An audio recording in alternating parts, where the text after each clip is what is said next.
செல்லும் வழியே ஆனந்தமே செய்யா என்னொழியே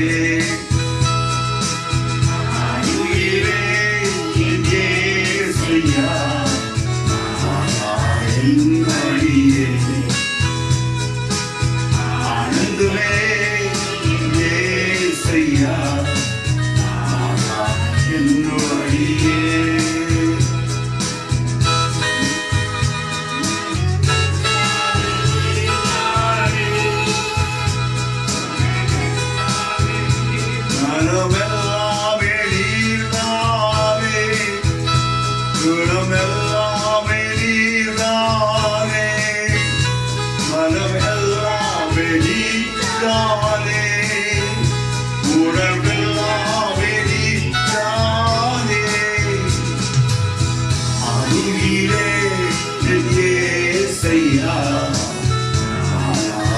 என்னொழியே ஆனந்தமே செய்யா என்னொழியே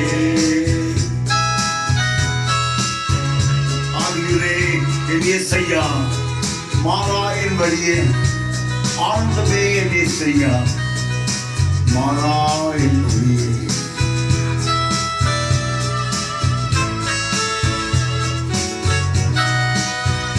எந்தன் பிள்ளம் மாறும் எந்தன் இல்லம் தாரும் மாறாத நல்ல நீரூற்றே ஓடும் வெள்ளம் போல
time.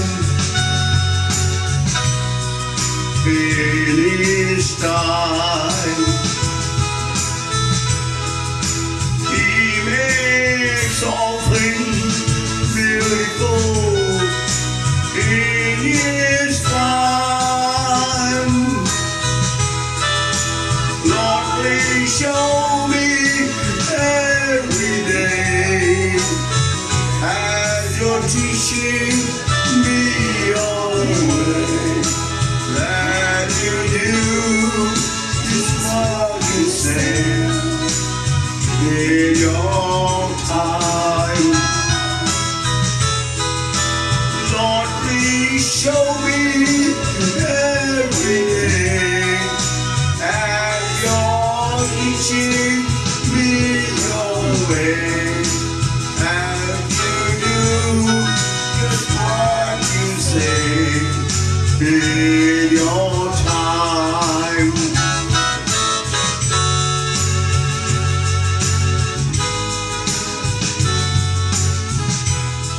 The book of Ecclesiastes, chapter 3 and verse 11 we read, it is time. He makes all things beautiful in His time. பிரசங்கியின் புஸ்தகம் 3ஆம் அதிகாரம் 11ஆம் வசனத்திலே நாங்கள் வாசிக்கிறோம். தேவன் அதனதன் காலத்திலே எல்லாவற்றையும் நேர்த்தியாக செய்கிறார். Yes, if you believe that, that's what's going to happen. That everything is going to be beautiful in your life in His time. ஆம், அதை நீங்கள் விசுவாசியுங்கள். நாங்கள் விசுவாசிக்கிறோம். கர்த்தர் தன்னுடைய நேரத்திலே எல்லாவற்றையும் உங்களுடைய வாழ்க்கையிலே அழகாக செய்ய போகிறார். Lord, please show me every day as You're teaching me Your way. That You'll do just what You say in Your time. In Your time. In Your time. In Your time.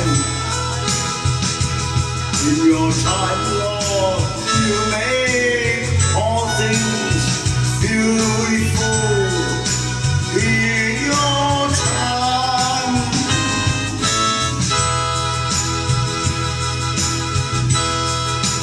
Lord, my life to You I bring. Many songs I have to sing. Be to You a lovely thing in Your time.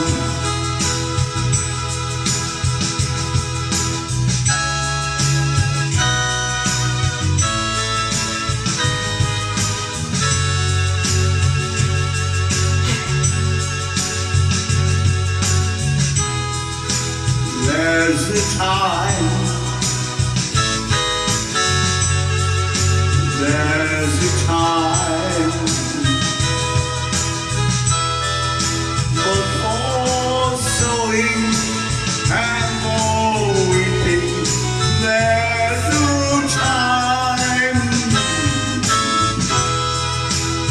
Time for losing, time for gain. Time for joy and time for pain. Every purpose under heaven has a time. Time for losing, time for gain. Time for joy and time for pain. Every purpose under heaven has a time.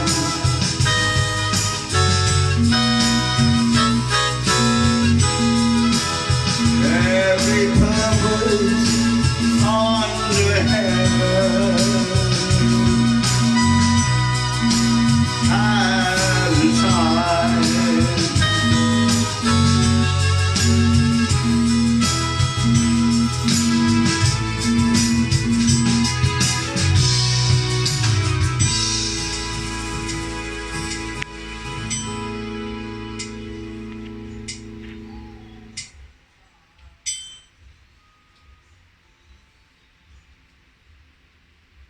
Today we are going to have a few thoughts about the resurrection.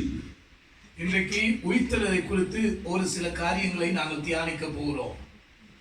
Because this is not even though this is not the period of the resurrection, I have been in the hospital for 1 week where I saw people die in front of me, and that triggered me to think about life and death. உயிர்த்தெழுதலை குறித்து இந்த நாட்களிலே நாங்கள் தியானிக்கவில்லை சாதாரணமாக. ஆனால் நான் வைத்தியசாலையில் இருந்த பொழுது எனக்கு முன்பாக ஒரு சிலர் மரிக்கிற காட்சியை நான் கண்ட பொழுது மரணத்தை குறித்தும் ஜீவனை குறித்தும் நான் அதிகமாக சிந்திக்க ஆரம்பித்தேன். For instance,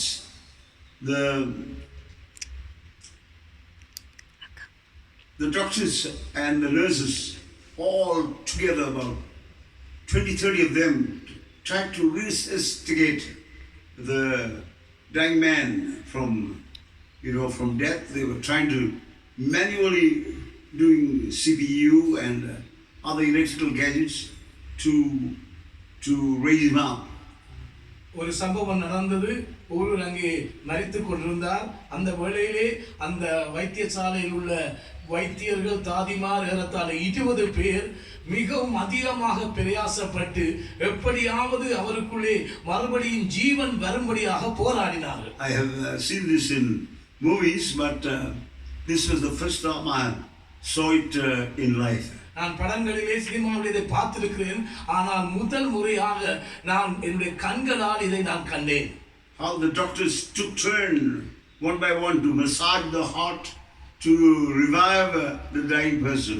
அந்த மரித்துக் கொண்டு போற மனுஷனை எப்படியாவது உயிர்ப்பிக்கும்படியாக வைத்தியர்கள் மாறி மாறி அங்கே பிரயாசப்பட்டதை நான் கண்டேன். And they were listening to the machines and they are beeping, and they were also they also became part of the machinery, and the whole operation was so beautifully conducted. I was amazed at the way how God has given man knowledge to do these things. அந்த இடத்திலே பொருத்தப்பட்ட அந்த இயந்திரங்களிலிருந்து வருகிற அந்த சத்தங்களுக்கு அமைய அந்த வைத்தியர்களும் அதற்கேற்ற பிரகாரமாக அவர்கள் போராடி கொண்டிருந்தார்கள். அந்த இயந்திரங்களோடு இசைந்து அவர்களும் பிரயாசப்பட்டார்கள் எப்படியாவது அந்த மனிதனை காப்பாற்றும்படியாக. But there came a time that the red light went to orange light, and the orange light went to green light, giving them hope that he would rise again. அந்த இடத்திலே அந்த சிவப்பாக எரிந்து கொண்டிருந்த அந்த வெளிச்சம் அந்த மஞ்சளாக மாறி பிற்பாடு நீலமாக மாறும் என்று சொல்லி அவர்கள் எதிர்பார்த்து கொண்டிருந்தார்கள், நம்பிக்கையோடு காத்திருந்தார்கள். And after some time it just went to red and indicated that he had gone. பிற்பாடு நான் பார்க்கும்போது அந்த பச்சை லைட் அப்படியே மறைந்து திரும்பவுமாக சிவப்பு லைட் எரிந்து அவர் அப்படியே மரித்து போய்விட்டார். So also life is for a fleeting moment. You're here, the next second you're gone. இதே போலதான் வாழ்க்கை என்பது ஒரு கட்டத்திலே நீங்கள் இருக்கிறீர்கள், இந்த உலகத்திலே சடுதியாக நீங்கள் போய்விடுகிறீர்கள். Thank God for Jesus Christ, who said, I am the way, the truth, and the life. The same Jesus said, I am the resurrection and the life. ஆண்டவராகிய இயேசு கிறிஸ்து சொன்னார், நானே வழியும் சத்தியமும் ஜீவனுமாய் இருக்கிறேன். அதே இயேசு தான் சொன்னார், நானே உயிர்த்தெழுதலும் ஜீவனுமாய் இருக்கிறேன். அதற்காக நான் தேவனை துதிக்கிறேன். In the book of John, there's a beautiful story in chapter 11. The whole chapter is about it. How Jesus had friends in Bethany, and there were 2 sisters, Mary and Martha, and there was one brother, Lazarus, and he became nigh unto death. He became terribly sick. யோவான் 11 அதிகாரத்திலே அங்கே ஒரு அழகான சம்பவத்தை நாங்கள் வாசிக்கிறோம். அந்த அதிகாரம் முழுவதும் அந்த சம்பவத்தை குறித்து எழுதப்பட்டிருக்கிறது. அங்கே 2 சகோதரிமார் இருந்தார்கள், மார்த்தாள், மரியாள். அவர்களுக்கு ஒரு சகோதரன் இருந்தார், அவர் பெயர் லாசரு. இந்த லாசரு வியாதிப்பட்டு அங்கே மரிக்கிற தருவாயிலே இருந்தார். And then he died. அதுக்கு பிற்பாடு அவர் மரித்து போய்விட்டார். And when after he died, only Jesus was able to come to visit him. By the time he was dead and buried for 4 days. அவர் மரித்து 4 நாட்களுக்கு பிற்பாடுதான் இயேசு கிறிஸ்து அந்தரத்திலே வருகின்றார். And when he came, the sisters were crying and they were saying, Lord, if you had been here, my brother would not have died. அவர் அங்கு வந்தபொழுது அந்த 2 சகோதரிமாரும் அழுது இயேசுவை பார்த்து சொன்னார்கள், ஆண்டவரே நீர் இங்கே இருந்திருந்தீர்களானால் என்னுடைய சகோதரன் மரித்திருக்க மாட்டானே என்று சொன்னார். And Jesus said, I am the resurrection and the life, and he that believeth in me shall not die. அப்பொழுது இயேசு சொன்னார், நானே உயிர்த்தெழுதலும் ஜீவனுமாய் இருக்கிறேன், என்னை விசுவாசிக்கிறவன் மரியாமலும் பிழைப்பான். And though he dies, he shall live. உயிரோடு இருந்து என்னை விசுவாசிக்கிறவன் அவனும் என்றென்றைக்கும் மரியாமலும் இருப்பான். Such a lot of confusion in these words. He says he will not die, and then he says if he dies, then he will live forever. I mean, for a common man, when you read this, you are utterly confused. முதலாவது சொல்லப்பட்டிருக்கிறது அவன் மரிக்க மாட்டான் என்று, பிற்பாடு சொல்லப்பட்டிருக்கிறது அவன் மரித்தாலும் எழுந்திருப்பான் என்று. ஒரு சாதாரண மனுஷனுக்கு இந்த வார்த்தைகளை வாசிக்கும் பொழுது ஒரு குழப்பமாகத்தான் தெரியும். But Jesus, to demonstrate the power that he had over death, asked them to roll the stone away, and when they rolled the stone away, Jesus stood outside the tomb, raised his voice, he said, Lazarus, come out. இயேசு தனக்கு இந்த மரணத்தின் மேல் இருக்கிற அதிகாரத்தை அங்கே வெளிப்படுத்தும்படியாக அந்த கல்லை புரட்டும்படியாக சொன்னார். அந்த நேரத்தில் அவர் கல்லை புரட்டின பொழுது இயேசு சத்தமாக சொன்னார், லாசருவே வெளியே வா என்று. And the man was dead for 4 days, and even Martha, his own sister, said, Lord, he will be now stinking. But Jesus, in spite of that, he said, Lazarus, come out, and he came out alive. அந்த லாசரு மரித்து 4 நாட்கள் ஆகிவிட்டது. அவர் அந்த கல்லறைக்கு முன்பாக இருந்த கல்லை புரட்ட சொன்ன பொழுது மார்த்தாள் கூட, அவருடைய லாசருடைய சகோதரியா மார்த்தாள் கூட ஆண்டவரே நாருமே என்று சொன்னார். ஆனால் இயேசு சொன்னார், கல்லை புரட்டுங்கள் என்று சொன்ன பிற்பாடு லாசருவே வெளியே வா என்று சொல்லி அவர் உரத்த சத்தமாக அவர் சொன்ன பொழுது லாசரு வெளியே வந்தார். The man who was dead and he probably was stinking, he came out with his death shrouds, and Jesus said, loose him and let him go. அவன் அந்த மரித்த கல்லறையிலிருந்து அவன் வெளியே வருகிறான். அங்கே பிரேத சீலைகளாலே அவன் சுற்றப்பட்டவனாய் வருகிறான். அந்த பிரேத சீலைகளை அவிழ்த்து அவனை கட்டவிழ்த்து விடுங்கள் என்று இயேசு சொன்னார். No one ever had the audacity to say, I am the resurrection, and then to go to prove that he is the resurrection in the history of mankind. மனுஷ வர்க்கத்திலே நானே உயிர்த்தெழுதல் என்று சொல்லி யாருமே துணிச்சலாக சொன்னது கிடையாது. இந்த இயேசு நானே உயிர்த்தெழுதல் என்று சொன்னது மாத்திரமல்ல, அவர் தன்னுடைய அந்த உயிர்த்தெழுதல் வல்லமையை காண்பிக்கவும் அவர் ஆரம்பித்தார். As a founder of another world-class religion in the world, it's a very populated religion, and there in that story, a woman lost her son, and she came crying to this God and said, can you do something about it? அங்கே ஒரு பிரசித்தி பெற்ற மார்க்கத்தை ஸ்தாபித்த ஒருவர் அங்கே இருக்கின்றார். அவரிடத்திலே அந்த பெண் ஒருவர் அங்கே மரிக்கிற அந்த தருவாயிலே அந்த பெண் ஓடி வந்து அந்த பிள்ளையை காப்பாற்றும்படியாக அவளுக்கு கூறுகின்றார்.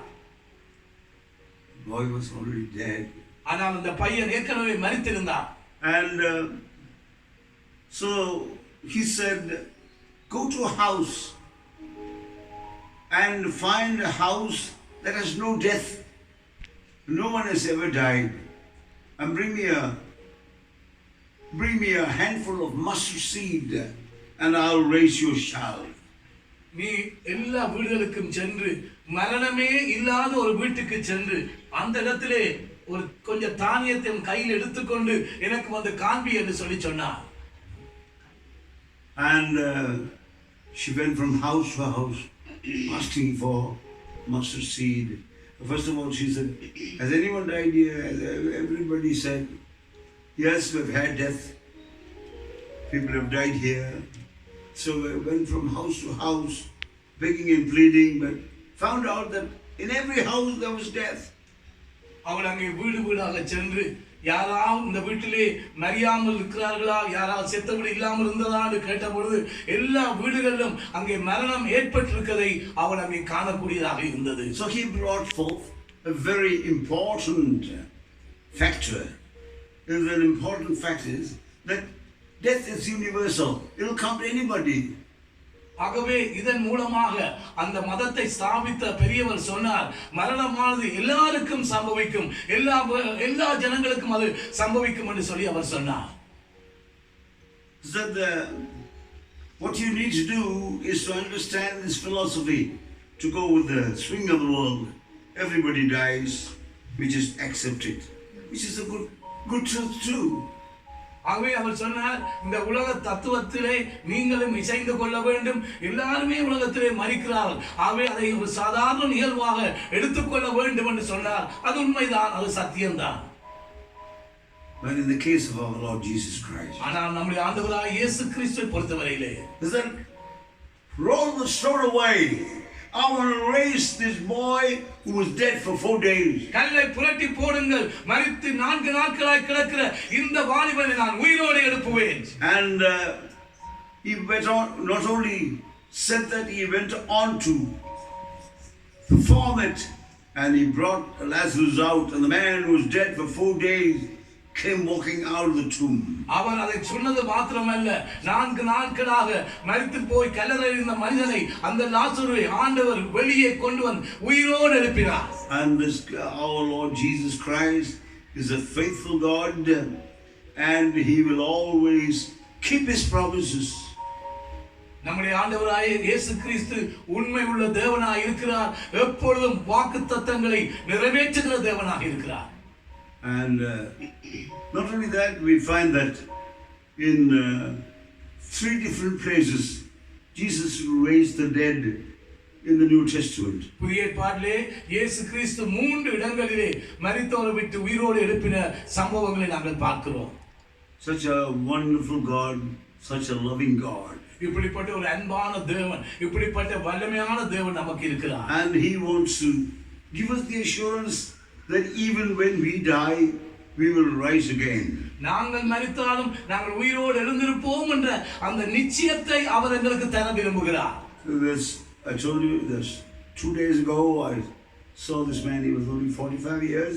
He had kidney failure, and he was slowly sinking, and then dead. And everyone, all his relations stood there weeping and lamenting. They were doing a great big din inside the hospital. நாங்கள் ஏற்கனவே சொன்னது போல 2 நாட்களுக்கு முன்பாக என்னுடைய படுக்கைக்கு முன்பாக ஒரு ஏறத்தாழ 45 வயதுடைய ஒரு மனிதன் அங்கே சிறுநீரகம் பாதிக்கப்பட்டு அந்த செயலிழந்த படியினாலே அவர் அங்கே மரித்து போய்விட்டார். அந்த மரணத்தின் நிமித்தமாக அங்கே அவருடைய இனத்தவர்கள் அவருக்குரியவர்கள் எல்லாரும் வந்து அழுது புலம்பி பெரிய ஓலமிட ஆரம்பித்தார். In the story of Lazarus, we find that Jesus, the shortest verse in the Bible, Jesus wept when he saw the Jews all crying together. லாசருடைய விஷயத்திலே அங்கே இயேசு கிறிஸ்து அவனுடைய மரணத்தின் நிமித்தமாக யூதர்கள் எல்லாரும் அழுகிறதை கண்டபொழுது இயேசு கண்ணீர் விட்டார் என்று வாசிக்கிறோம். இதுவே வேதாகமத்தில் உள்ள ஆக சிறிய வசனமாக இருக்கிறது. And this week I went through the same experience for hours together. I couldn't talk. I was crying all the time. More so at the dedication of these young doctors, how they unitedly put their shoulders to the wheel and worked so precisely. They tried so hard. இந்த வாரத்திலே இந்த சம்பவத்தை நான் பார்த்த பொழுது விசேஷமாக இந்த வைத்தியர்களும் இந்த தாதிமார்களும் எவ்வளவாக தங்களை அர்ப்பணித்து ஒரு உயிரை பாதுகாப்பதற்காக போராடுகிற சம்பவத்தை கண்ட பொழுது உண்மையாகவே எனக்கு கண்ணீர் வர ஆரம்பித்தது. Death is a reality. மரணம் என்பது நிச்சயமான ஒரு காரியமா இருக்கு. Whether you're going to be a king or a queen, whether you're going to have an expensive car or a house with a swimming pool. That's immaterial. It may happen, it may not happen. But what's surely going to happen is that we are all going to die. உங்களுக்கு நல்ல பெருமதி வாய்ந்த ஒரு car இருக்கலாம், உங்களுக்கு ஒரு பெருமதி வாய்ந்த வீடு இருக்கலாம், ஒரு நீர் தடாகத்தோட கூடிய ஒரு வீடு இருக்கலாம், நீங்க ஒரு ராஜாவா இருக்கலாம், ஒரு ராசாத்தியா இருக்கலாம். சரி, எதுவா இருந்தாலும் யாரா இருந்தாலும் அது இல்லாவிட்டாலும் கூட மரணம் எல்லாருக்குமே சம்பவிக்க போகிற ஒரு காரியம். Death is a certainty, and nothing or nobody can bypass it. மரணம் என்பது ஒரு நிச்சயமான காரியம், அதை யாருமே தவிர்க்க முடியாது. Just a few days ago, a man who was ranked as one of the richest men in this country, he collapsed and died within a few minutes. With all the money in the world, they couldn't save him. He just died. சில நாட்களுக்கு முன்புதான் இந்த தேசத்திலே மிகவும் ஐஸ்வர்யமான இருந்த ஒரு மனிதன் சடுதியாக விழுந்து மரித்தார். அவரை யாருமே காப்பாற்ற முடியவில்லை. With all the money in the world, rich men, they all died. அவர் எவ்வளவு ஐஸ்வர்யமான இருந்தாலும், அவருக்கு இந்த உலகத்தில் எல்லா பணமும் இருந்தாலும், அவரை அந்த மரண வேளையிலிருந்து அந்த பணமானது காப்பாற்ற முடியவில்லை. Again and again, Jesus proved his power over death. இங்கே மறுபடியுமாக இயேசு மரணத்துக்கு மேல் இருக்கிற தன்னுடைய வல்லமையை நிரூபித்து காண்பித்தார். There was another incident where there was a little girl who was dead, and the father came and said, "My little child is sick. Can you come and heal the child?" But by the time he was about to go there and the child was dead, people came and said, "Don't trouble the preacher. Your daughter is dead." இன்னொரு சம்பவத்தை நாங்கள் வாசிக்கின்றோம். ஒரு தகப்பன் தன்னுடைய பிள்ளை வியாதிப்பட்டு மரண தருவாய் இருந்த பொழுது இயேசுவிடத்திலே வந்து இந்த பிள்ளையை காப்பாற்றும் சுகமாக்கும் என்று சொல்லுகிறான். அந்த வழியிலே இயேசு அந்த பிள்ளையை காப்பாற்றும்படியாய் குணமாக்கும்படியாய் போற வழியிலே ஒரு செய்தி வருகிறது, அந்த பிள்ளை மரித்து போய் விட்டது என்று சொல்லி. So he comes there and he calls Peter, James and John inside the room, and the mother and the father inside, only 5 of them inside the room. அவர் அந்த வீட்டுக்குள்ளே வரும் பொழுது பேதுரு, யாக்கோபு, யோவான், அத்தோடு கூட அந்த பிள்ளையுடைய தகப்பன் தாய், அவ்வளவு பேரை மாத்திரமே அந்த வீட்டுக்குள்ளே அழைத்து சென்றார். He first of all cast out the scoffers, people who were sitting there, and when Jesus went and said, "Why do you make a din like this? Why do you make so much noise? The child is not dead, the child is sleeping." They said, "This man is crazy. We know what death is, and we know the child is dead." இயேசு கிறிஸ்து அங்கே சென்ற பொழுது அந்த இடத்திலே இயேசு சொன்னார், "ஏன் நீங்கள் அழுது புலம்பிக் கொண்டிருக்கிறீர்கள்? இந்த பிள்ளை மரிக்கவில்லை, இந்த பிள்ளை நித்திரையா இருக்கிறார்கள்." இதை கேட்ட பொழுது அங்கே இருந்தவர்கள் சிலர் அங்கே பரியாசம் பண்ணி, இவருக்கு இது விளங்கவில்லையா என்று சொல்லி அவர்கள் அசட்டை பண்ணின பொழுது இயேசு அத்தனை பேரையும் அந்த அறையை விட்டு துரத்தினார். So he wants people who believe in him, an atmosphere in which two factors function. One is the father and the mother's love. The other is the faith of Peter, James and John. அந்த இடத்திலே அங்கே தகப்பன் தாய், இந்த பிள்ளையின் தகப்பன் தாய், அவர்களுக்கு இந்த பிள்ளை மேல் இருந்த அந்த அன்பு, அடுத்ததாக பேதுரு, யாக்கோபு, யோவான், இவர்களுக்கு இயேசுவின் மேல் இருந்த விசுவாசம், இந்த ரெண்டும் தான் அவர் செயல்படுவதற்கு காரணமாக இருந்தது. In your life also, my friends, if you want to have miracles seen in your life, always surround yourself with people who love God, love you, and then who has faith in God and faith in you too. உங்களுடைய வாழ்க்கையிலும் அருமையான நண்பர்களே, உங்களுடைய வாழ்க்கையில் அற்புதங்களை நீங்கள் எதிர்பார்க்கிறதா இருந்தால், அற்புதம் நடக்க வேண்டும் என்று விரும்பினால், எப்பொழுதுமே உங்களை சூழ தேவனை நேசிக்கிறவர்கள், அதே நேரத்தில் உங்களை நேசிக்கிறவர்கள், தேவன் மேலே விசுவாசம் வைக்கிறவர்கள், உங்கள் மேலும் விசுவாசம் வைக்கிறவர்களை மாத்திரம் உங்களை சூழ வைத்துக் கொள்ளுங்கள். So in these two illustrations which I have just spoken about, Lazarus and this little girl, நான் ஏற்கனவே இந்த லாசருவை குறித்து பேசினேன், இந்த சிறுமியை பற்றி பேசினேன். இந்த ரெண்டு சம்பவங்களிலும் if Jesus had come on time, these two wouldn't have died, and it was a minor miracle of a healing. இயேசு கிறிஸ்து அங்கே அவர்கள் எதிர்பார்த்த நேரத்துக்கு வந்திருந்தால் அவர்கள் சாதாரண சுகத்தை பெற்றுக் கொண்டிருப்பார்களே ஒழிய அவர்களுக்கு இப்படிப்பட்ட ஒரு பெரிய அற்புதம் நடந்திருக்காது. Jesus delayed. It was not a healing miracle. It was a miracle, ultimate miracle of raising the dead. இவ்விதமாக அவர் தாமதித்து வந்தது காரணம் இது சாதாரணமாக சுகமாக்குற ஒரு அற்புதம் அல்ல, மரணத்தை விட்டு உயிரோடு எழுப்புகிற ஒரு அதிசயமான அற்புதம் அங்கே நடக்கும்படியாக. So let me put it this way. Delays are not denials. ஆகவே இந்த சம்பவங்களை எல்லாம் வைத்து நான் சுருக்கமாக சொல்ல போனால் அங்கே தாமதங்கள் இருந்தால் அதனாலே காரியம் நடக்காது என்றல்ல. If there's a delay in your life, God is delaying to answer you for some reason.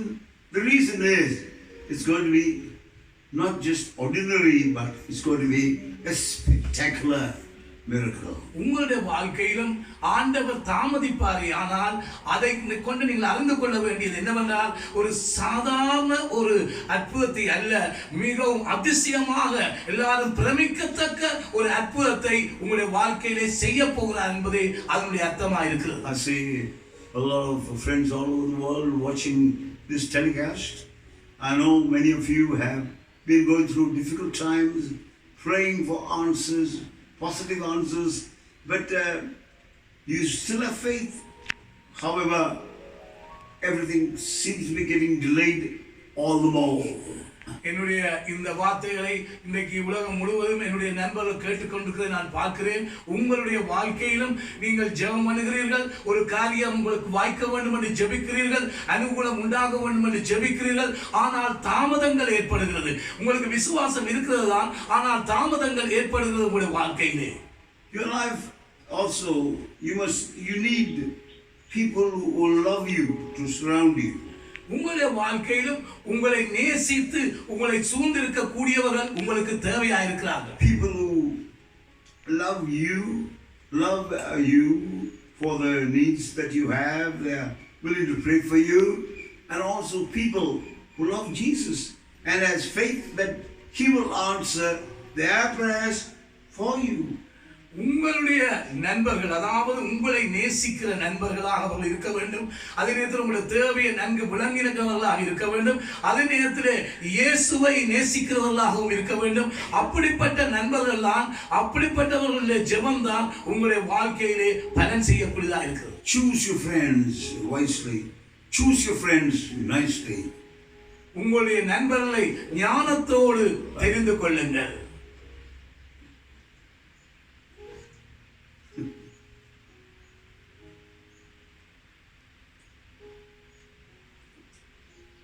Choose your friends wisely, not just choose your friend nicely. அதாவது நண்பர்கள் என்று சொல்லும்போது அவர்கள் நல்லா இருக்கிறார்கள், பார்வைக்கு நன்றாக இருக்கிறார்கள் என்று சொல்லி வெளித்தோற்றத்தின்படி அவர்களை தெரிவு செய்யாமல் ஞானத்தோடு நண்பர்களை தெரிவு செய்யுங்கள். Then only you will have God performing in your life repeatedly. அப்போது மாத்திரம்தான் தேவன் உங்களுடைய வாழ்க்கையிலே மறுபடியும் கிரியை செய்து கொண்டே இருப்பார். So Jesus delayed, Lazarus died and he began to stink. Jesus comes and he raises a stinking Lazarus. இயேசு தாமதித்தார், அங்கே லாசரு மரித்து அங்கே நாட்டம் எடுக்க ஆரம்பித்தார். 4 நாட்கள் ஆகிவிட்டது. இப்பொழுது அந்த நாட்டம் எடுத்த லாசருவை இயேசு வந்து உயிரோடு எழுப்புகிறார். You have been praying for some problems and is now on a sinking point. Don't worry, God will come right on time. As we sang earlier, in His time He will make it all things beautiful. நீங்களும் உங்களுடைய வாழ்க்கையில சில பிரச்சனைகளை எதிர்கொள்கிறீர்கள். அதை பார்க்கும்போது அந்த பிரச்சனை நாட்டம் எடுக்கிற ஒரு பிரச்சனை போல இருக்கிறது. ஆனால் கர்த்தர் ஏற்ற நேரத்திலே உங்கள் மத்தியிலே வருவார், உங்களுக்கு ஒரு அற்புதத்தை செய்வார். நாங்கள் ஏற்கனவே பாடினது போல அவர் தன்னுடைய வேளையிலே எல்லாவற்றையும் அழகாக செய்கிறவர். So wait for God's time. ஆகவே தேவனுடைய வேளைக்காய் காத்திருங்கள். Don't rush into anything, but wait until you get your answers. எதையும் அவசரப்பட்டு நீங்கள் தீர்மானித்தோ செய்யவோ வேண்டாம். தேவனுடைய கரத்திலிருந்து மறுமொழி வரும் வரைக்கும் அவருடைய வேலைக்காய் காத்திருங்கள். Again we read about another resurrection miracle where Jesus was coming on the road in a city called Nain, and where a widow woman had lost her only son, and here she was coming in front of the buyer crying because her single hope in life is already gone. இன்னும் ஒரு சம்பவம், இயேசு மரணத்தை விட்டு உயிரோடு எழுப்பிய இன்னும் ஒரு சம்பவம். அங்கே இயேசு நாயின் என்ற ஊருக்கு போய் கொண்டிருக்கிறார். அந்த வேளையிலே அந்த ஊரில் இருந்து ஒரு வாலிபனை, மரித்து போன ஒரு வாலிபனை அங்கே சுமந்து கொண்டு வருகிறார்கள். அந்த வேளையிலே அந்த வாலிபனுடைய தாயார், அவள் ஒரு கைம்பெண்ணா இருந்தால், ஒரு விதி இருந்தால், இவன் ஒருவன் தான் இந்த குடும்பத்தை பராமரித்து வந்தவன். இப்பொழுது இந்த தாய் அழுது வேதனையோடு கூட அந்த வீதி வழியாக வந்து கொண்டிருக்கிறார். Now what's your point? That is worthy of notation. Let's look at a point that is worthy of mentioning. நாங்கள் இப்பொழுது மிகவும் கவனிக்க வேண்டிய ஒரு குறிப்பை அறிந்து கொள்வோம். In the case of Lazarus, Mary and Martha sent word inviting Jesus to come to Lazarus. இந்த லாசருவின் விஷயத்திலே அவனுடைய சகோதரிகளாகிய மார்த்தாளும் மரியாளும் லாசருவை வந்து சோமாக்கும்படியாக இயேசுவை வருந்தி அழைக்கின்றார். In the case of Jairus, he invited Jesus to come home and heal his sick child. யவீருவின் விஷயத்திலே தன்னுடைய பிள்ளையை இயேசு வந்து குணமாக்க வேண்டும் என்று யவீரு இயேசுவை அழைத்து கொண்டு போகிறார். The sick child was by this time a dead child. இப்பொழுது இந்த பிள்ளை அவர் வாரத்துக்குள்ளே அது மரித்து போன ஒரு பிள்ளையாய் மாறிவிட்டது. So these two illustrations, he invited. இந்த ரெண்டு சம்பவங்களிலும் இயேசு அழைக்கப்பட்டார். But in the case of this widow, ஆனால் இந்த விதவையுடைய விஷயத்திலே I don't read in the Bible that he went and if you are interested, is Luke chapter 7 and 11, very easy to remember. 7:11, especially people living abroad, 7:11 is easy to remember. So in this case, I don't read that she came and begged Jesus and said, look, my son is dead, please come and help my son. இங்கே லூக்கா 7:11 இந்த இப்பொழுது நான் பேசிக் கொண்டிருக்கிற சம்பவத்தை பார்க்கின்றோம். இந்த விஷயத்திலே இந்த தாயார் இயேசுவிடத்திலே வந்து கெஞ்சி மன்றாடி என்னுடைய மகன் மரித்து போய்விட்டானே என்று சொல்லி அந்த இடத்திலே அழவில்லை. But Jesus was moved by the tears of this woman. ஆனால் இயேசு இந்த பெண்ணினுடைய கண்ணீரை கண்டபொழுது அவர் மனதுருக ஆரம்பித்தார். Whether she was a believer or not, I don't know.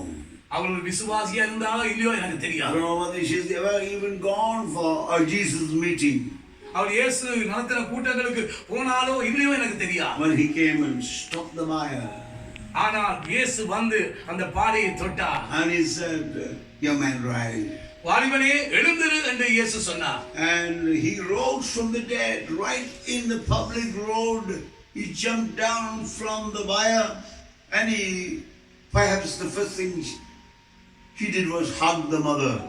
அந்த நெடுஞ்சாலையிலே அந்த வாலிபன் அந்த பாடையை விட்டு எழுந்து பாய்ந்து நான் நிற்கின்றேன், தாயாரை முதலாவதாக அவள் கட்டி அணைத்திருப்பான் என்று அபிதமான ஒரு அற்புதம் அங்கே நடந்தது. In your life also, in your family also, there might be young people who are dying in sins and dying in worldliness. இதே போல உங்களுடைய வாழ்க்கையிலும் வாலிபர்கள், நீங்கள் உங்களுக்கு தெரிந்தவர்கள் அல்லது உங்களுக்குரியவர்கள் அங்கே பாவத்தின் நிமித்தமாக அல்லது உலகத்தினாலே அவர்கள் மரித்து போய் கொண்டிருக்கலாம். But remember, as you cry for your child, your son, Jesus feels compassion for you. நீங்கள் உங்களுடைய பிள்ளைக்காக அல்லது உங்களுடைய மகனுக்காக கதறி அழும்பொழுது இயேசு உங்கள் மேல் மனதுருகிறார் என்பதை நிச்சயமாய் அறிந்து கொள்ளுங்கள். His love is powerful enough to say, young man, arise. வாலிபனே எழுந்திரு என்று சொல்லக்கூடிய அளவுக்கு அவருடைய அன்பானது அவ்வளவு வல்லமை உள்ளதாக இருக்கிறது. We have a super God, a supernatural God. எங்களுக்கு ஒரு இயற்கைக்கு அப்பாற்பட்ட ஒரு தேவன் இருக்கிறார். மேலான ஒரு அதிகாரம் உள்ள தேவன் இருக்கின்றார். Not just a philosopher who can say some lovely things. He does not just say lovely things. He does lovely things. நல்ல நல்ல காரியங்களை பேசுகிற உபதேசிக்கிற ஒரு ஞானி அல்ல, ஆனால் இயேசு கிறிஸ்து நல்ல காரியங்களை செய்து காண்பிக்கிற ஒரு மேலான தேவனாய் இருக்கிறார். So also if you allow Jesus to be in your life, then you will have power over death. நீங்கள் உங்களுடைய வாழ்க்கையிலே இயேசுவை வைத்திருந்தால் மரணத்துக்கு மேலே உங்களுக்கும் அதிகாரம் உண்டாயிருக்கும். How do you know that you got power over death? எப்படி தெரியும் உங்களுக்கு மரணத்தின் மேல் அதிகாரம் இருக்கிறது என்று? You will lose the fear of death. நீங்கள் உங்களிடத்திலிருந்து அந்த மரண பயம் அகன்று போவதை நீங்கள் உணர்ந்து கொள்வீர்கள். You will see dead people and it will not shake you. நீங்கள் மரிக்கிற ஜனங்களை பார்ப்பீர்கள், உங்களுடைய கண்களால் பார்ப்பீர்கள், ஆனால் அது உங்களுடைய உள்ளத்தை அசைக்காது. In other words, you won't get frightened. Supposing that happens to me. இன்னொரு வார்த்தையில சொல்ல போனால் இந்த சம்பவம் எனக்கு நடந்து விட்டாலோ என்று சொல்லி நீங்கள் பயப்பட மாட்டீர்கள். Paul says, absent from the body, present with the Lord. அவர் பரிசுத்த பவுல் சொல்கிறார், சரீரத்தை விட்டு நான் இயேசுவோடு கூட குடியேறி இருக்கிறேன் என்று சொல்லி இருக்கிறார். Leaving my body means entering into the kingdom of God. சரீரத்தை விட்டு போவது என்று சொன்னால் தேவனுடைய ராஜ்யத்துக்குள்ளே நான் பிரவேசிப்பது என்று அர்த்தம் என்று சொல்கிறார். He says, I'd rather leave my body and go to be with God. But since my ministry is still needed here in this world, let me stay some more and do the ministry. நான் என் சரீரத்தை விட்டு இயேசுவிடத்திலே போய் இருக்கத்தான் எனக்கு விருப்பம்.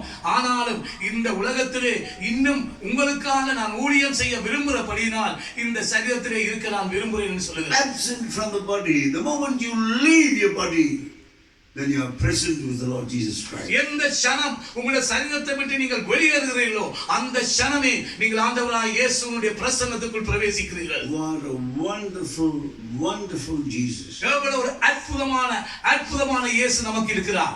This is something that's going to surely happen to everybody. Everyone will die. எல்லாருக்கும் இது சம்பவிக்கத்தான் போகுது, எல்லாரும் மரிக்கத்தான் போகிறார்கள். But where will you spend your eternity? ஆனால் கேள்வி என்னவென்றால் உங்களுடைய நித்தியத்தை நீ எங்கே கழிக்க போகிறாய்? People think that there is no such thing as eternity. சிலர் யோசிக்கிறார்கள் நித்தியம் என்ற காரியமே இல்லை என்று. People who think that there is no such thing as a creator. சிருஷ்டிகர் என்றே இல்லை என்று சொல்லி சிலர் யோசிக்கிறார்கள். Right? They say, oh, it's all evolved over a period of a billion years and a million years. இது காலமாக ஒரு கோடிக்கணக்கான வருஷங்களாக நடந்த மாற்றத்தினால் ஏற்பட்டது என்று சொல்கிறார்கள். So if that's why in Psalm 14 we read, the fool has said in his heart, there is no God. சங்கீதம் 14ஆம் அதிகாரத்திலே நாங்கள் வாசிக்கிறோம், மூடன் தேவன் இல்லை என்று மூடன் சொல்கிறான் என்று. Right? How can he be anything but a fool? அவன் மதிகேடனே அல்லாமல் வேறு யார் தேவன் இல்லை என்று சொல்லுகிறவன்? Suppose you look at my watch and you say, oh, what a nice watch. Where did you buy it?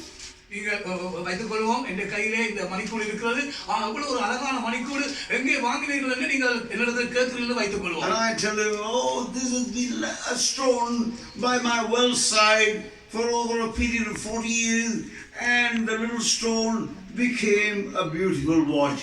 And this is the watch. நான் உங்களை பார்த்து இது ஒரு வழியோரமாக இருந்த ஒரு சின்ன கல்லு, அது எத்தனையோ ஆண்டுகள் கடந்து போக இப்பொழுது என்னுடைய கையிலே ஒரு அழகான மணிக்கூடாய் மாறிவிட்டது என்று சொன்னால் இதை நீங்கள் ஏற்றுக்கொள்கிறீர்களா? உங்களுக்கு அது சிரிப்பாக இருக்கும். How does it show the time? அதப்ப நேரத்தை எப்படி காட்டுகிறது? That's the power of evolution. அது கூர்ப்பின் வல்லமை என்று நீங்கள் சொல்லுவீர்களா? We were once upon a time monkeys. நாங்கள் ஒரு காலத்திலே குரங்குகளாக இருந்தோம். And then once we got lost interest in our tail and we threw it away. பிற்பாடு கொஞ்சமா எங்களுடைய பாலங்களை விட்டு அகன்று போய்விட்டது.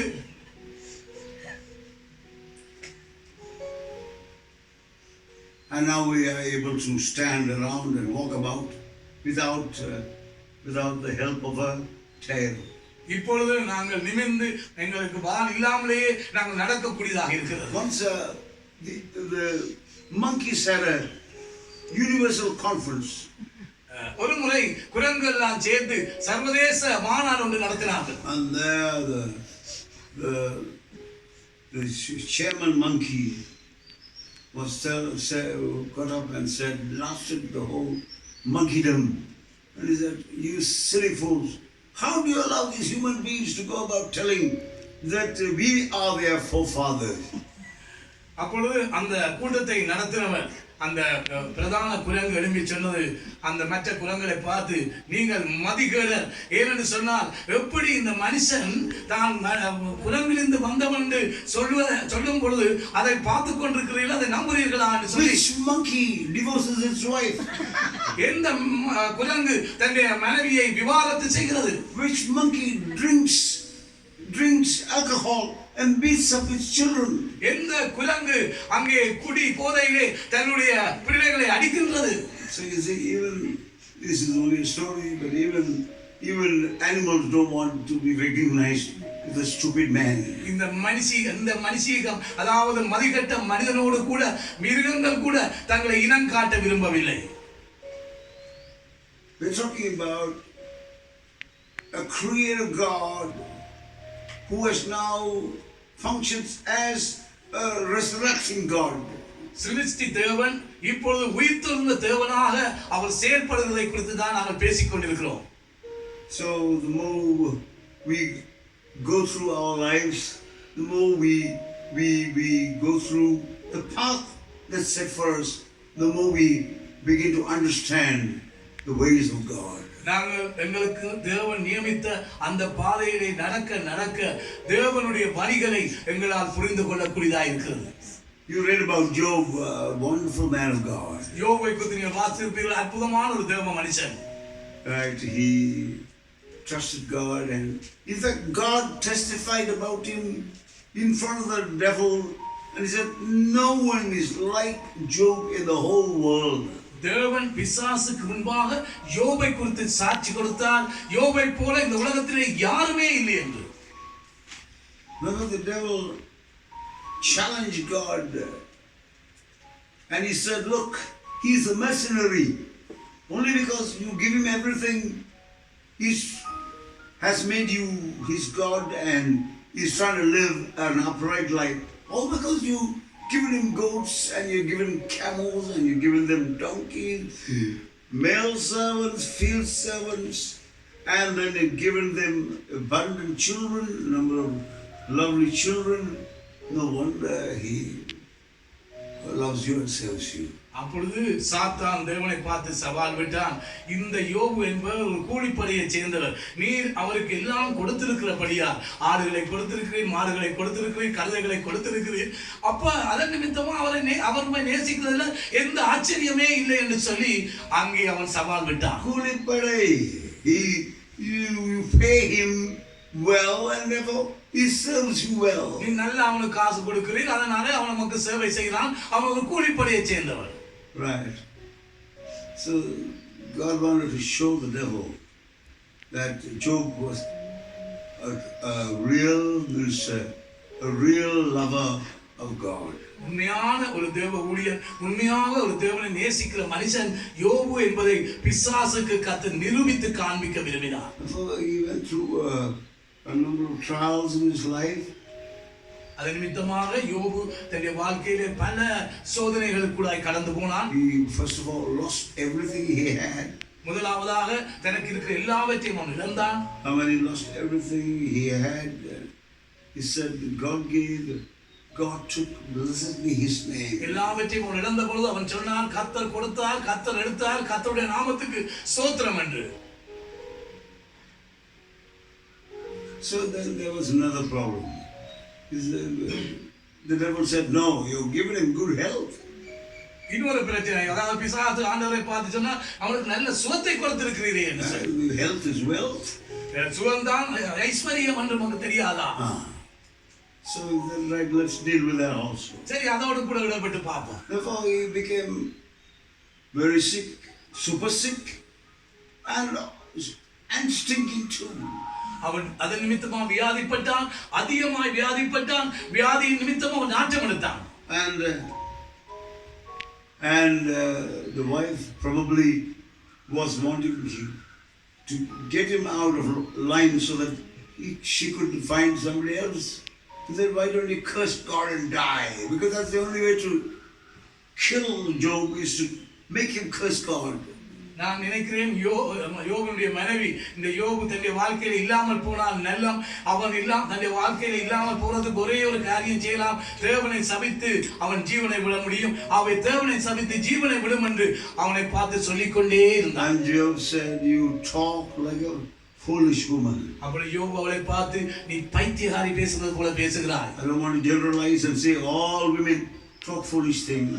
There are some very, very wise women in the world. இதனாலே பொதுவாக எல்லா பெண்களுமே பைத்தியம் காரியங்களை பேசுகிறார்கள் நான் சொல்லவில்லை. ஞானமும் புத்தியும் உள்ள பெண்களும் இந்த உலகத்திலே இருக்கத்தான் செய்கிறார்கள். So he went through every trial, every ordeal, and he came through successfully. அவன் எல்லா விதமான சோதனைகளையும் அவன் தாண்டி சென்று ஜெயம் பெற்ற ஒரு மனிதனாக வெளியே வந்தான். And then he said in Job chapter 42 and verse 5. இப்போது யோபு 42ஆம் அதிகாரம் 5ஆம் வசனத்திலே அவன் சொன்னான், I've heard of you by the hearing of my ear, but now my eye seeth you. என் காதினால் உம்மை குறித்து கேள்விப்பட்டேன், இப்பொழுதோ என் கண் உம்மை காண்கிறது. See, it's like having theoretical class and then going into for practical class. When I was studying in school, going to the practical class was a joy because you can see sulfuric acid and you can see chemical combinations and experiments being performed and you watch. இது சரியாக நான் பாடசாலையிலும் முதலாவதாக அறிவு ரீதியிலே காரியங்களை நாங்கள் படிக்கிறோம், பிற்பாடு அது பரிசோதனை சாலைகளை கொண்டு போய் அதை அவர்கள் பரிசோதனைகளை செய்து காட்டி அதன் மூலமாக படிப்பிக்கின்றார்கள். So this man is telling, this Job is telling, all these years I've had a hearsay knowledge of God, a hearing knowledge of God. இங்கே யோபு என்ன சொல்கிறார்னா, இந்நாள் வரைக்கும் தேவன் எப்படிப்பட்டவர் என்பதை நான் காதினாலே நான் கேட்டு அறிந்து கொண்டேன். Right. There are some people all through their life they are always talking about other people. But what have you got to say? What has God done for you? There is nothing much to say. சில பேருடைய வாழ்க்கையை பார்த்தால் எப்பொழுதுமே அவர் இப்படி சொன்னார், இவர் இப்படி சொன்னார் என்று மற்றவர்களை குறித்து சொல்லுவார்கள். ஆனால் ஆண்டவர் உங்களுடைய வாழ்க்கையிலே என்ன செய்தார், என்ன செய்து கொண்டிருக்கிறார் என்று சொன்னால் அதை சொல்வதற்கு அவருக்கு ஒன்றுமில்லை. For that, we have to go through certain pathways of God. அதற்கு நாங்கள் தேவன் நியமித்த சில பாதைகளுக்குள்ளாய் கடந்து செல்ல வேண்டும். Last week, just before I went to the hospital, I told you that the greatest lessons are learned at the height of pain in your life. நான் ஏற்கனவே உங்களுக்கு சொன்னது போல கடந்த வாரம் இந்த வைத்தியசாலை நான் அனுமதிக்கப்பட்ட பொழுது என்னுடைய வாழ்க்கையிலே இந்நாள் வரைக்கும் அனுபவியாத அதி உச்ச வேதனைகளை இந்த சரீரத்திலே நான் அனுபவித்தேன். I told you that the greatest lessons are learned at the height of pains in our life. நான் உங்களுக்கு ஏற்கனவே சொன்னது போல அவ்விதமான இந்த சரீரத்திலே அவ்விதமான உச்ச நிலையிலே நான் பாடுபட்டது நிமித்தமாக அதிகமான பாடங்களை நான் இந்த வாழ்க்கையிலே கற்றுக்கொள்ளக்கூடியதாக, பெருமதி வாய்ந்த பாடங்களை கற்றுக்கொள்ளக்கூடியதாக இந்த வாழ்க்கையில ஆக கூடிய பாடங்களை ஆக வேதனையின் மத்தியிலே தான் கற்றுக்கொள்கிறோம். This would contradict the present day joyful Christians. Let's have a good time, Christians. This will contradict their doctrine. எங்களுடைய வாழ்க்கையிலே ஆக கூடிய பெருமதியான பாடங்களை ஆக உச்சமான வேதனைகள் எல்லாம் கற்றுக்கொள்கிறோம் என்ற இந்த பாடமானது இந்த காலத்து கிறிஸ்தவர்களுக்கு, அதாவது எல்லாமே சந்தோஷமா இருக்கணும், எல்லாமே மகிழ்ச்சியா இருக்க வேண்டும் என்று சொல்லுகிற கிறிஸ்தவர்களுக்கு இது ஒரு முரண்பாடான ஒரு சத்தியமா இருக்கிறது. The people who say, "Come, let's have a good time. God has done everything for us. Now it is for us to enjoy everything that God has given." சில பிரசங்கிமார் சொல்லுகிறார்கள், இதோ தேவன் எங்களுக்காக எல்லாவற்றையும் செய்து முடித்து விட்டார், இப்பொழுது நாங்கள் எல்லாவற்றையும் சந்தோஷமாக அனுபவிப்போம் வாருங்கள் என்று சொல்லி. The Bible says that it is given unto us not only to believe in His name, but also to suffer His name. வேதம் சொல்லுகிறது அவருடைய நாமத்தின் மேல விசுவாசம் வைக்கிறதுக்கு மாத்திரமல்ல அவருடைய நாமத்தின் நிமித்தம் பாடுபடுவதற்கும் எங்களுக்கு அருளப்பட்டிருக்கிறது. It's a gift of God. We not only just read about Jesus, think about Jesus, but also to go in the same pathway as Jesus did. இயேசுவை குறித்து நாங்கள் வாசித்து அறிந்து கொள்வது மாத்திரமல்ல இயேசு போன பாதையிலே நாங்கள் செல்வதும் தேவனால் நமக்கு கொடுக்கப்பட்ட ஒரு அருளாக இருக்கிறது. All these years I've been serving the Lord for 50 years, and the lessons that I've learned and all the knowledge I've received of God, but the last few months, the pain that I went through, I was able to understand and actually see God with my eyes. கடந்த 50 வருடமாக நான் தேவனுடைய ஊழியத்தை செய்து வருகிறேன். எத்தனையோ விதமான காரியங்கள் என் வாழ்க்கையில நடந்தது, எத்தனையோ காரியங்களை நான் படித்துக் கொண்டேன். ஆனால் கடந்த சில மாதங்களாக என்னுடைய வாழ்க்கையில் வந்த அதிகமான வேதனைக்குள்ளாக நான் தேவனை காணக்கூடிய ஒரு நிலைக்கு கர்த்தர் என்னை கொண்டு வந்தார். Don't be a good time Christian, be a real time Christian. நாங்கள் நல்ல சொகுசாக கிறிஸ்தவ வாழ்க்கை அனுபவிக்க அழைக்கப்பட்டவர்கள் உண்மையான கிறிஸ்தவர்களாக நாங்கள் இருக்கின்றோம். 2 days ago I heard an Indian preacher preach, don't worry about the money you've lost in this corona tragedy, you will all get it back. சில நாட்களுக்கு முன்பாகத்தான் ஒரு பிரசங்கிகளை கேட்டேன். இந்த கொரோனா வியாதி நிமித்தமாக நீங்கள் பணத்தை இழந்திருந்தால் அதை குறித்து நீங்கள் துக்கப்பட வேண்டாம், கர்த்தர் உங்களை பன்மடங்கு ஆசீர்வதிக்க வல்லவராய் இருக்கிறார். They can think of nothing but money, money, money, money, honey, money. இவர்களுக்கு வேற ஒன்றை குறித்து சிந்தனை இல்லை, காசு காசு காசு, இதை குறித்தே சிந்தனை. Did you know that the man who thought like this was Judas Iscariot?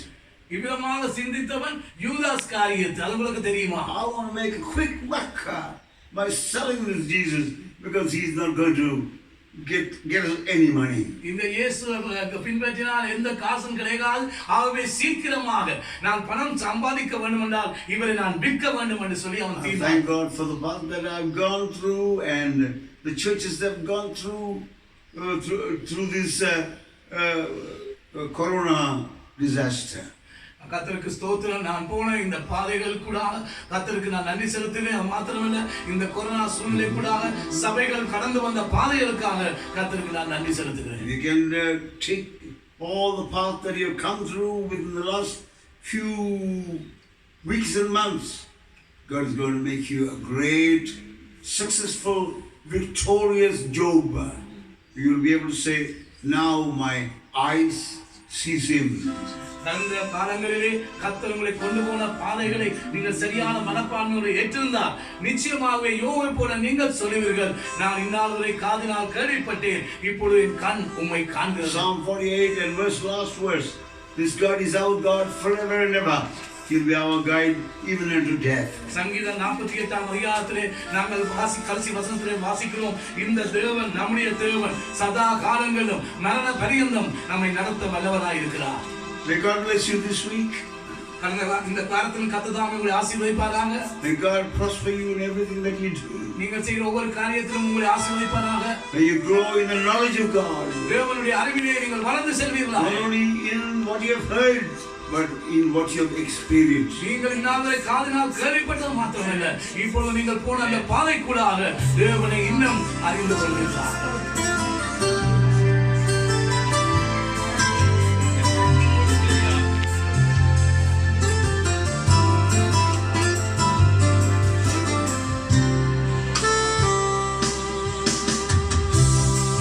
நீ சொன்னாலும் எல்லாம்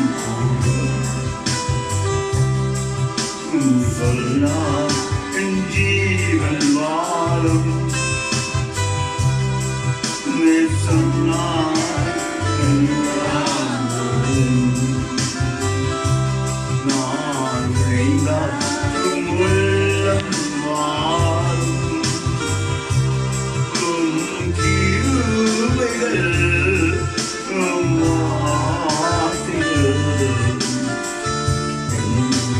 வாழ்வை தாங்கும்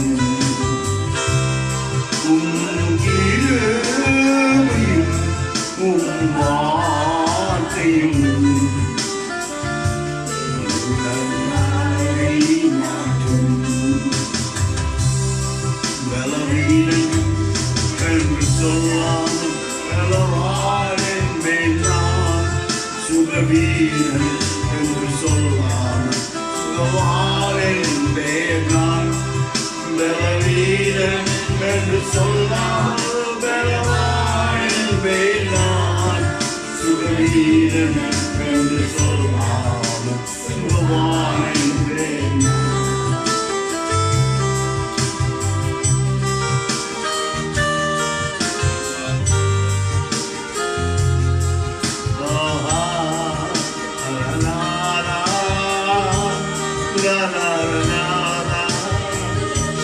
பாவி என்றென்னி தள்ளாமலே மாதத்தான் என்னை அழைத்தவரே பாவி என்றென்னை தள்ளாமலே மாதத்தான் என்னை அழைத்தவரே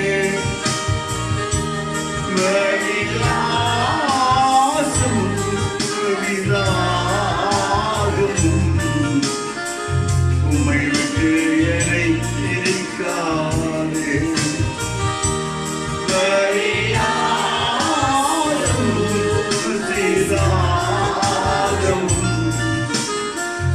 உம்மை விட்டு என்னை பிரிக்காதே பலவீனன் சொல்ல மாட்டேன் பலவீனன் என்று சொல்லாமல்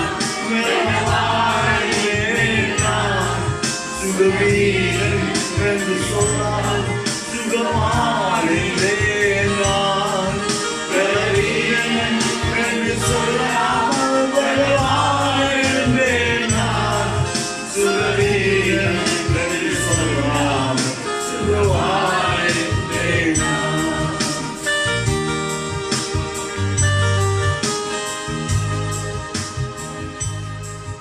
அன்பு இறக்கமுள்ள ஆண்டவரே, இந்த ஆசீர்வாதமான இந்த காலை நேரத்துக்காக நன்றியோடு துதிக்கிறோம். இந்த காலையிலும் ராஜாதி ராஜனாக கத்தாதி கத்தனாக எங்கள் மத்தியில் இறங்கி வந்து அசைவாடி கொண்டு இருக்கிறபடியாக நன்றியோடு துதிக்கிறோம். ஆண்டவரே, முடிமான கொடுத்த சுகத்துக்காய் நன்றியோடு துதிக்கிறோம். இந்த காலையிலும் அவர் கூட தந்த ஜீவ வார்த்தைகளுக்காய் நன்றி செலுத்துகிறோம். ஆண்டவரே, தாமதமானாலும் சரியான நேரத்துல மரித்தவர்களை உயிரோடு எழுப்புற உயிர்த்தெழுந்த தெய்வமாக இந்த காலையில நீர் அசைவாடுகிறபடியாக நன்றியோடு துதிக்கிறோம். ஆண்டவரே, வார்த்தை கேட்ட ஒவ்வொருவரையும் நீர் உயிர்ப்பிக்கும்படியாக ஒரு அற்புதத்தை செய்யும்படியாக அதிசயங்களை காணப்படும்படியாக ஆண்டவரே, யோபுடைய வாழ்க்கையிலே காதுனாலே கேட்ட அந்த யோபை கண்களினாலே காணும்படியாக நீ செய்தீரே. அவ்விதமாக கண்களினாலே உம்மை காணத்தக்கதாக முடிவரைக்கு நாங்கள் ஆயத்தமாகத்தக்கதாக எல்லா வேதனைக்குள்ள நீ செய்த எல்லா ஆயத்தங்களுக்காய் நன்றியோடு துதிக்கிறோம். ஒவ்வொருவரையும் ஆசீர்வதியும் உடைய நாமத்தை மகிமைப்படுத்தும். இயேசுவின் நாமத்தில் வேண்டுகிறோம் பிதாவே. என்று சொல்லாமல் பலவானேன் சுகவீனன் என்று சொல்லாமல் சுகவானேன் நான் பலவீனன் என்று சொல்லாமல் பலவானேன் நான் சுகவீனன் என்று சொல்லாமல் சுகவானேன் நான். Hallelujah, thine the glory. Hallelujah, amen. Hallelujah, thine the glory. Is thine again. Hallelujah, thine glory.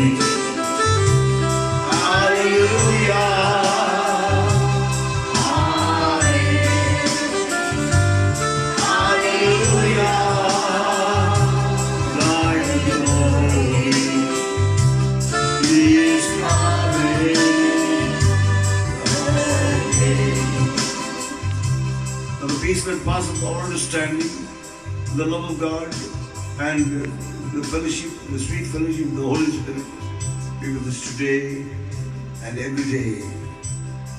Amen. Amen.